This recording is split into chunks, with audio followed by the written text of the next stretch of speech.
Get ready to pray at the altar of St. Vincent. It's the Extended Play Podcast with Ian Tank.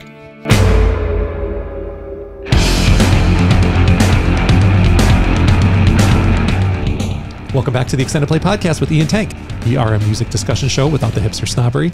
And today we've got an album review for you. Woo! Yeah. It's the new album by St. Vincent called All Born Screaming. Maybe we talk a little bit right away about our history with, why we chose this album. People are probably wondering how the hell, we seem to choose just random. It's kind of pretty random. Yeah. I have virtually zero history with St. Vincent as an artist. She was on the Metallica blacklist. Oh, that's right. She was. I want to say she did Sad But True. Could be wrong. But that sounds right. Yeah. So she, that is the extent of it. I've heard bits and pieces. I know she's very well thought of. Yes. Yeah, if you're not familiar with her, I think one way she got in the public eye. Well, one, she co-wrote "Cruel Summer," the Taylor Swift song. Oh, so there you go. To show our age, I was thinking of the Bananarama song. No, not the Bananarama. She may have. Which is a banger, by the way. "Cruel Summer." Yeah, I feel like it's got a good beat. I feel like I like that beat. Isn't oh wait. No, I'm thinking Hazy Shade of Winter. That's different. All right. It's not a banger then. No. Anyway. Yes. Yeah. Yes. That's it. There's a drop, by the way. Absolutely. That's going to be our new theme song. Yeah. Once Baroness finally figures out what we're doing, that's the new theme song. Right. There you go. Yeah. Yeah, so people might know her from that. They also might have seen her when Nirvana was inducted into the Rock and Roll Hall of Fame. She sang. Oh, wow. Yeah. That's a big deal. Which comes up later because, anyway, we'll talk about also there's a further association with Nirvana. So I'm similar. I don't listen, her name comes up all the time, especially as a fantastic guitar player and someone who is very innovative when it comes to playing guitar.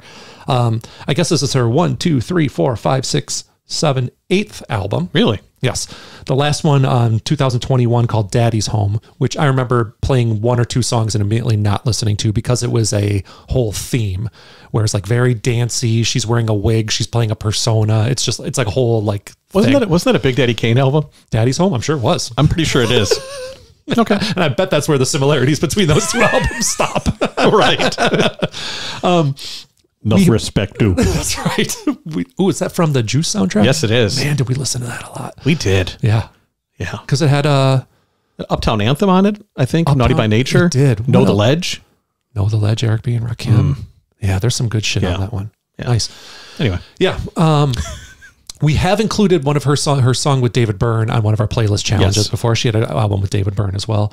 But yeah, I don't have a whole lot of experience with her ever. I do have one song that makes it on my playlist a lot. It's called Regret, and it was on her self-titled album in 2014. So I really haven't paid much attention for solid 10 years. Okay. But we have a music podcast. And we do. Right? Well, everyone can listen to fucking everything. Exactly. I'm sorry. At least we're not here listening to Morgan Wallen drinking fucking White Claws. That's okay. Right. That's right. White Claw sounds delicious, right? Seriously. We have to do one where we're just totally fucked up. Oh my God. Can you imagine? Yeah.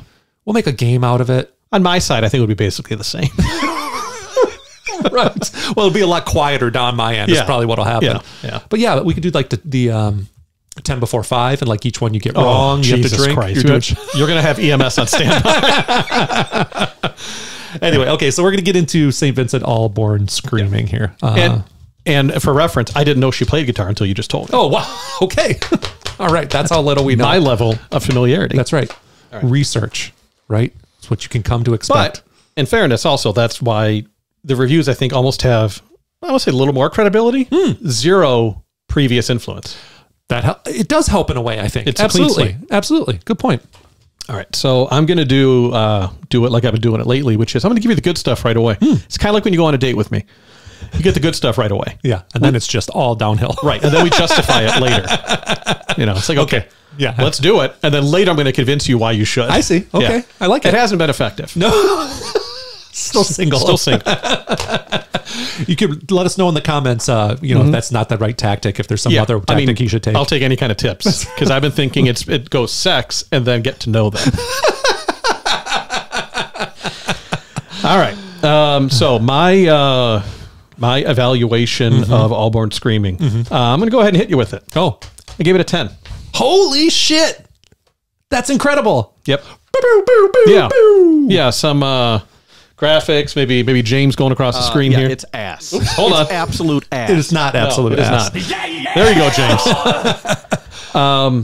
I'm blown away. Yeah, I was too. So my headline here is like, this is like Tori Amos, 9 Inch Nails, and Florence and the Machine had a baby. Incredible. I wrote down Tori Amos vibes, Ask Tank. I wrote a note. I have 9 Inch Nails written down somewhere. Yeah, we're okay. We're on the same wavelength.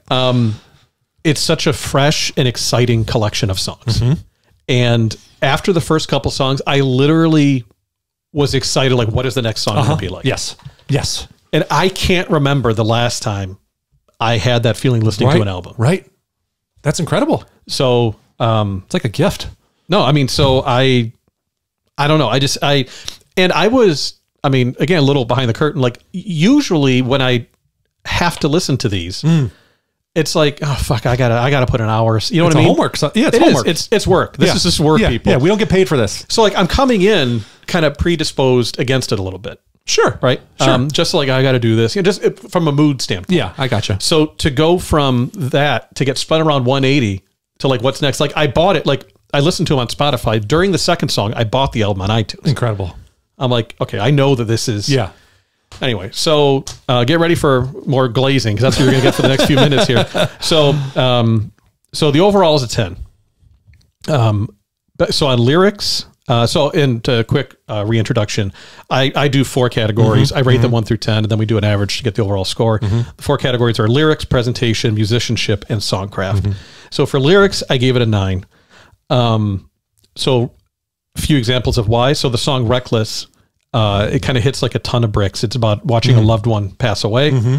You know, and like all lyrics, I think your own personal experiences will heavily influence how you receive it. Yeah. But the way the words and the sinister crashing and smashing sounds So good. of the music, just the way it's married together makes the words that much more effective. All of the songs are at worst good vague.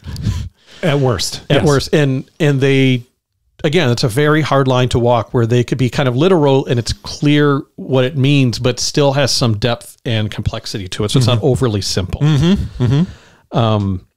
You know, like there's a song called Flea, which is not an homage to the Red Hot Chili Peppers bassist. Thank God. This would not get a 10 if it was. No. Like someone said, one of the comments in The Genius is like this is the sexiest song ever written by about a parasite. You know, I'm just like a hungry little flea jumping on somebody's warm body. When you start to itch and scratch and scream, once I'm in, you can't get rid of me. Once I'm in, you can't get rid of me. Fast forward to the next verse, ends with, I look at you and all I see is meat. Which, speaking of dating advice, I might want to open with that. I think not. Oh, okay. I think not. All right. You got Arby's on the brain, man. Yeah, I know. It's all about the beef. Yeah. But always is, always has been, always will be. Yeah. And like, so there's a song towards the end of the album called The Power's Out. And the song itself, musically, as it normally would have been, be a little thin or uninteresting. I agree. I wrote boring. But, right. And that's actually what but the lyrics make it. Okay. To me. Awesome. You know, again, maybe by this point, she had so won me over that I was going to be like, fucking awesome. I don't know. I don't think so. But it's an example of where the lyrics, to me, pulled a song that might have been below average to, it gives it substance. Okay. So a 9 on lyrics. Presentation, I give it a 10. Okay. The production was crisp. It really was. A huge dynamic range. Yes. And everything was clearly audible and like smacked you across. When the new sounds or instruments came in, Absolutely. it was like a 5-pound salami. Just, I mean, I found myself jumping at a couple different points because it was such a shift. yeah. I mean, like Big Time Nothing just comes out like a fucking freight train. It does. Violent Times, another song, it juxtaposes just a horn section with a drum machine. Yeah. I must have been dreaming. I fell down the well, but I swear you were hearing me through the noise and static and the call.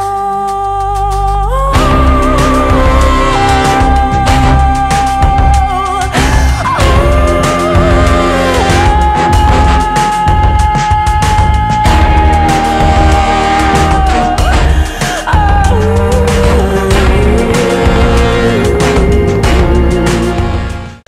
things like two great tastes that shouldn't taste great together. And they did. But they do. Yeah.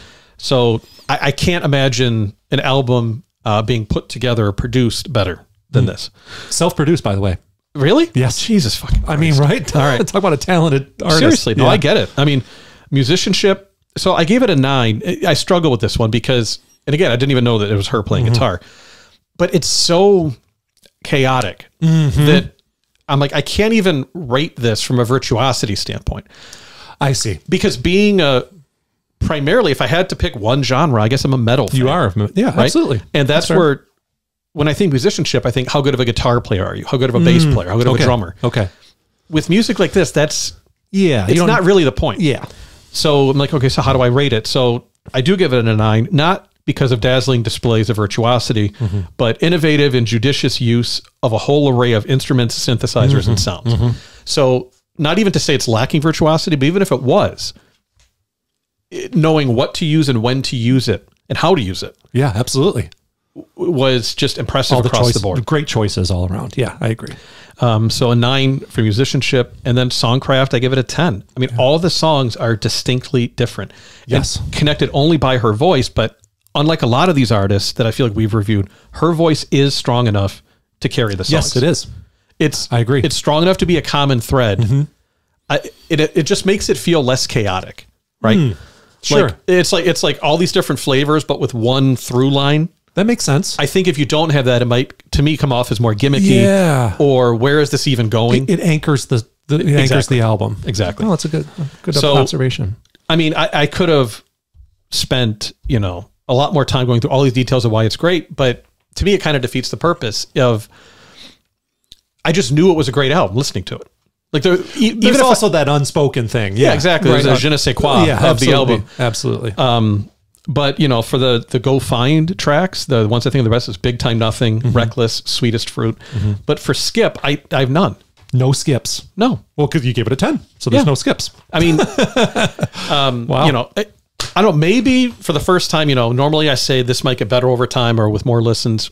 Maybe I'll slow my roll on it a little bit, but it's just so fucking exciting to be like, I didn't know of this artist and I listened to an album and it's awesome and it just feels energetic and it just gives me hope that I will continue to find things like this. That this was made in 2024, Exactly. right? Despite everyone's tended, like, she knows it's not going to sell like Taylor Swift, right? She's written a Taylor Swift song. She knows it's not going to sell like that. She could write pop songs. She doesn't. She chooses to make these choices. Yeah. And it feels inspired and fresh and I don't know. It was such a pleasant surprise. That's awesome. I'm so happy. Yeah, That makes me so happy. Very glad we did this because I would have missed it. Yeah, sure. Right. Yeah. And I don't know what I would, if I didn't have the show, I certainly wouldn't have paid attention as much as I did. I also really loved it. Yeah, maybe I'll spoil it. I use 3 categories: originality, cohesiveness, and repeatability. I'll give you those scores right away, and then I'll go over some specifics. Originality, I gave an 8, only because I was familiar with her. Okay. And I know that this is the kind of thing that she's capable of and has done in the past. Okay, she can make these sounds. She can be innovative. So it wasn't like I was ever blown away by like, oh, maybe I wasn't expecting that in the structure of the song. There were a lot of surprises, which I really liked, but just I kind of knew what I was getting into with her. So I wrote 8/9. I could go either way on it. Cohesiveness, I gave a 9. There was only one instance I thought where, like, the power's out, I got a little bit bored with. Yeah. I think the tempo slowed down. And I think anytime that happened, if it wasn't very... Yeah, if we really nitpick, maybe that should have been maybe the 3rd song on the album. Maybe. Yes. I think it would have been better there. And like, that's not one of my favorite songs. Born Screaming, the last one is not my favorite until there's this crazy moment at the end. Yes. Where it becomes a dance song out of the blue. Yeah.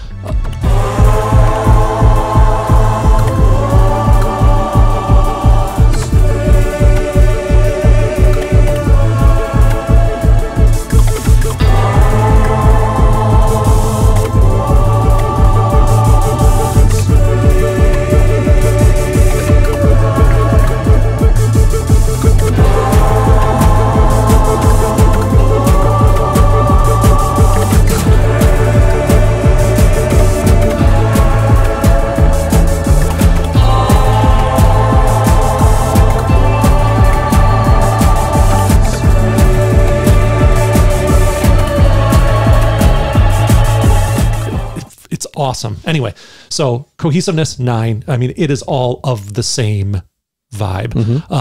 And again, maybe I would also knock it down a little if I had to, because the first half is a little stronger than the second half to me. I was going to say, gun to my head, first half is better than the second half. Yeah, she's definitely doing more things, I feel like, in the first 3 or 4 songs. So repeatability, I probably could give it a 10 because I've listened to it like 4 times since I played. And that's more than I've listened to any of the other albums we reviewed. I just keep putting it on because I'm like, what is it about this that I like so much, and try to unpack it. So overall, that's like a 8.5, let's say 9.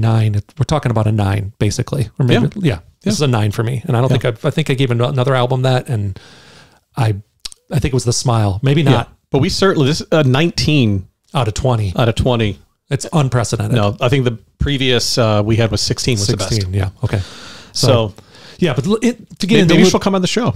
That'd be incredible. She, by the way, I love her she is a great interview. She's very thoughtful. She likes talking about the craft a lot. She's single? I don't know. I have no idea. Yeah. We'll look into that. I started watching, I get her on the show. You saw all these dating issues you were talking about, I right? mean, I'll lead with like, lead with a beef. Yeah. Hey, how's it going? I did, I made a discovery when I was like doing a little bit of extra research after I kind of made my decisions on the album. I'm like, I want to get some insight into like how the album was made and that kind of stuff. And there was a Zane Lowe interview. Oh, God damn. And I'm like, I really want to hear what she has to say. I bet you learned a lot about Zane Lowe. You did learn a hell of a lot about Zane Lowe, right? Oh my God. Do yourself a favor. Do not watch Zane Lowe interviews. It sucks because all the big artists do them. Anyway, so I just like her as a person. She seems really cool. Anyway, the thing I learned is they also do the podcast version of those interviews. So you don't actually have to watch him, and we don't have to look at his stupid face and him standing up over and doing all the things and talking about himself and wearing his fucking reservoir tip fucking hat. Like, what? He's one of those hipster guys that wears their knit cap, like their winter cap, pulled back. So it's got like, it sticks up, it flops over a little bit. Sorry, I don't have reservoir tip. You're welcome. You can use that in the future if you'd like. Yeah. Thank you. Anyway, it was much more palatable when I didn't have to look at his stupid face. So anyway, so she talked about a little bit about the interview. I did get some good nuggets from it. The part of it I did listen to was that she said this is an intensely personal album. Nice. And I didn't know where she comes from, if they're characters she's doing, but no, it sounds like all of this stuff is like real, pouring her guts out there. So I appreciate anytime that someone's like, honest about that kind of stuff. A lot of religious imagery in this over and over again. I guess if you think a name like Saint Vincent, right? But still, but not a lot of not pretty things. The first song's called Hell Is Near. Yeah. There's a lot of, I've got some things that the angels came down and picked you up, like you mentioned earlier. There's some other good ones. Waking Up in Hell, she says in Violent Times. So there's some hard things she's going through in these songs, but even in the darkness, like the Hell Is Near is a pretty dark, intense song, but it's not joyless. Right. It's got this dark beauty to it that makes it like those first two songs, the pairing of Hell Is Near and Reckless, incredible opening 2 tracks. Other things I really liked about it. So did you notice that Flea, the drums on it, it's Dave Grohl? Is it? Yeah. If you go back and listen to it, the drums are way high in the mix. Yeah. and it serves the song, but it's also because it's Dave Grohl. It's like you could probably, if you did a scatter plot of drum volume and drummer famousness, you know what I mean? Really any instrument probably. Yeah. It's like in a previous show where we had a guest on who was like, if you want to know if how much power a drummer has in the band, right? See how high in the mix they are. Like you could see that Lars Ulrich controls so much about Metallica. Yeah. It's like you never not hear the drums. Yeah. But there's a great video you can watch. I think it's a TikTok video of St. Vincent in the studio watching Dave Grohl play the drums to this track, and she is flipping the fuck out. I asked Dave to play on my record, and he was like, yeah. And he listened to Flea, and he just nailed it. One of the reasons why Dave is one of the best drummers who's ever walked planet Earth is because he's also a great songwriter. He knows exactly what's going to serve the song. That was one of the coolest days of my life, like having Dave Grohl come over here and like know every beat of one of my songs and just fucking crush.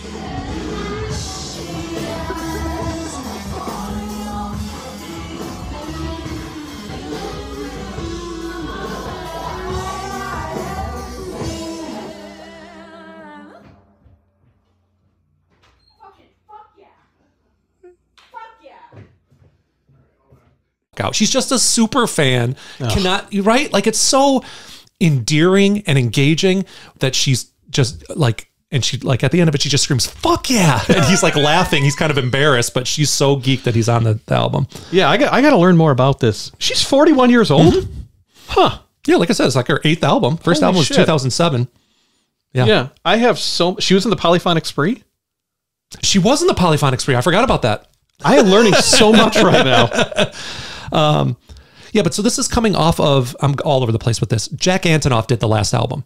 Okay. So that's why I didn't care about it really, because it's going to be more pop leaning. But anyway, wow. Go down a whole rabbit hole here. Oh yeah, absolutely. Well, that's the thing. That's the other thing that's a gift about when you find something like this is you've got a catalog now to go through. Yeah. Right. Let alone this great album. I mean, one thought I had is like, I might have my new Tori Amos. Yeah, I wrote down Tori almost right away. This is what Tank's going to think Tori, and he's going to be into it. Yeah, because, I mean, this is the kind of fire and passion and creativity. Yes. That's why I liked it in the first place. Yes. It gave me Radiohead vibes at times with how experimental it was.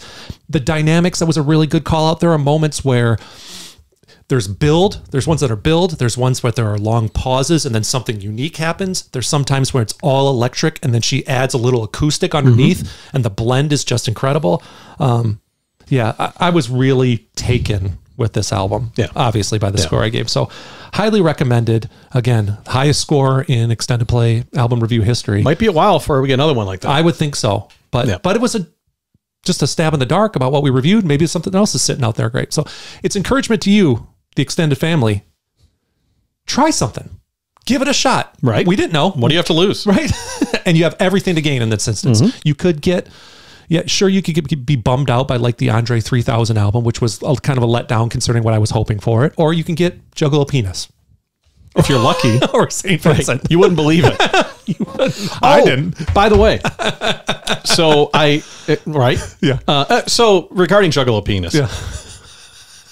Thanks to YouTube, I keep getting like psychopathic family stuff, right? Okay. And then so we talked about the like super famous Fun Time guys, which is a poor man's Clockwork E, which is saying something. That was almost a spit take. Yeah.